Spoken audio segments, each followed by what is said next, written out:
Hey guys, welcome back to another episode of Nobody Asked My Opinion podcast. I'm your host Siobhan, where as usual, nobody asked my opinion, but you know I damn sure I'm going to give it anyway. Before we get started, don't forget to hit that like, share, and subscribe button. What am I talking about today? Today I'm talking about, and I should have done this last week, the assassination of the National Healthcare, the CEO Brian Thompson, which is just shocking.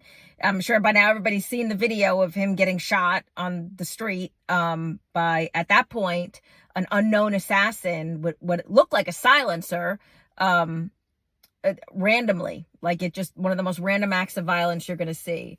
And as it's now broken, apparently yesterday or like later yesterday, they found who the assassin is, a guy by the name of Luigi Mangione or something like that.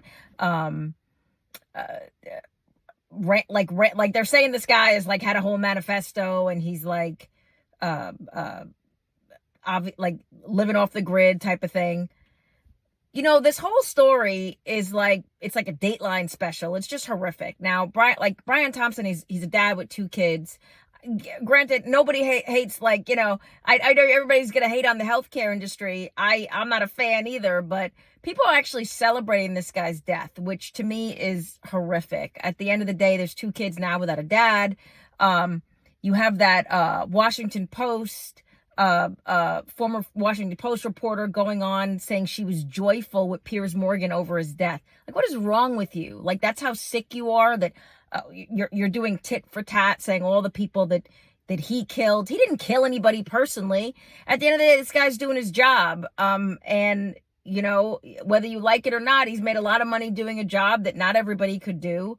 And does it suck? Absolutely. Like, you know, you wish healthcare was fair, and you wish we had better rules and regulations in this country. But at the end of the day, nobody deserves to get shot on the street. And the fact that people were not only celebrating this guy's death, but that they were romanticizing the assassin.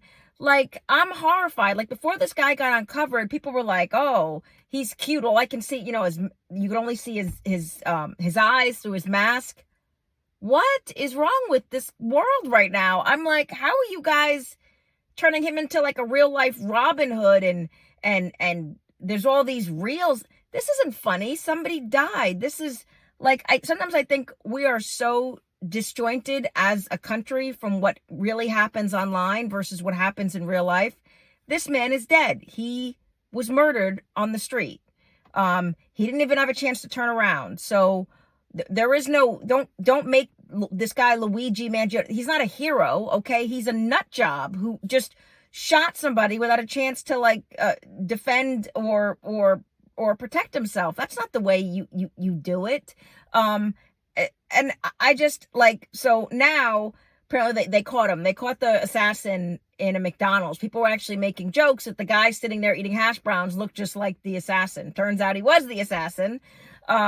And they've arrested him. And obviously I've only seen some of the charges. They said there's more charges that are going to be coming out, but this thing is like this is like a Dateline Netflix special. You can already see it being written before it's written. But my 2 cents, just jumping into it, is not only is it just, it's a tragedy, whether you like or dislike the CEO. I just think the reaction to his death has just been abysmal. But, you know, apparently, like, seeing the other side of this, the assassin has had this manifesto, has all of this anger towards healthcare and everything else like that.